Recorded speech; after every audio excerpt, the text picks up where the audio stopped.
Assalamualaikum warahmatullahi wabarakatuh. Selamat siang.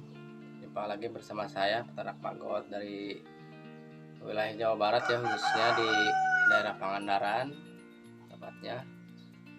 Dan kali ini saya mau mencoba berbagi sharing-sharing atau review tentang biopon ya, yang lumayan efektif dan murah meriah dan sangat mudah untuk buatnya. Yuk kita ke biopon. Ini dia bioponnya. Untuk biopon ini ya ukuran 120 cm ke 80. Untuk sininya ini 80 cm dan panjangnya ini 120.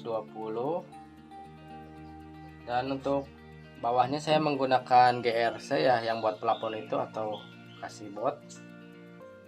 Dan ini jadi biar pas ya, ukuran kasih bot itu kan panjangnya 120. Untuk lebarnya 120 dan panjangnya itu sekitar 240. Jadi kita bagi 3 itu pas jadi 80 cm ya, 80 kali 3 240. Dan untuk lebarnya ini dibuat panjang jadinya 120. Jadi untuk lebarnya ke sono 80, jadi pas satu ukuran 1 meter persegi. Dan ini cukup untuk menampung maggot ya, bisa 10 gram kalau mau tebar padat, bisa juga ini 5 gram ya, kalau tepatnya sih 5 gram kalau mau pertumbuhannya maksimal dan nanti untuk perkembangannya lebih maksimal juga ya.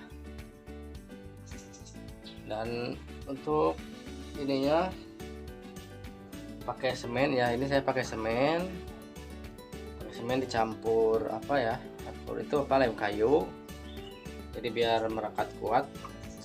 Soalnya kalau hanya pakai semen biasanya dia bisa lupas ya, kalau sudah lama. Kalau pakai dicampur lem kayu insya Allah tahan lama dan kuat. Dan ini sudah saya pakai sekitar 2 tahun, alhamdulillah masih kuat. Dan bawahnya saya tidak pakai kaso ya, ini karena saya raknya tidak pakai kaso ini di sini.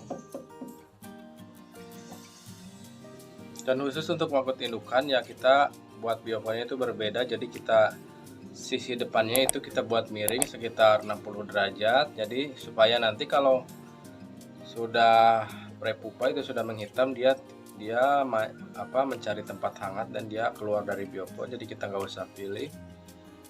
Contohnya bisa kita lihat di sini untuk biopon migrasi ya. Jadi kalau untuk bagian dalam pinggir-pinggir ke sono kita nggak pakai miring, jadi kita cuma depannya ini pakai miring. Jadi dia biar maggot kalau sudah menghitam atau sudah menjadi prepupa, dia keluar dari biopon dan mencari tempat untuk bersemedi ya, untuk menjadi pupa. Dan kalau sudah menghitam jadi prepupa, dia akan manjat dan jatuh ke bawah. Bisa dilihat di sini prepupanya sudah banyak ya. Ya, ini prepupanya kita buat selokan di bawah, jadi dia ngumpul, bisa dilihat. Jadi saya hanya untuk tampungan prepupa itu hanya satu aja selokan di bawah, tidak semua biopon. Jadi biopon migrasi di bawah, di atas juga bisa langsung prepupanya jatuh ke bawah, bisa dilihat.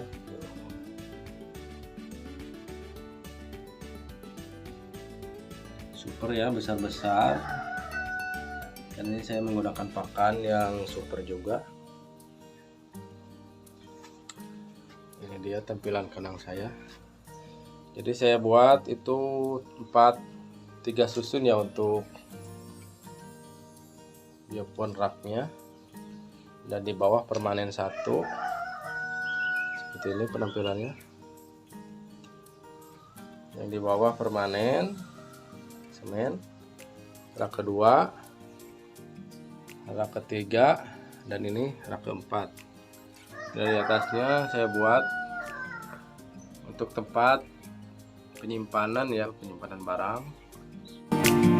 Ya mungkin seperti itu tentang review tentang pembuatan biopon ya yang sangat efektif ya. Terima kasih buat teman-teman semua yang udah nonton video kami. Jangan lupa like, comment, share, dan subscribe ya.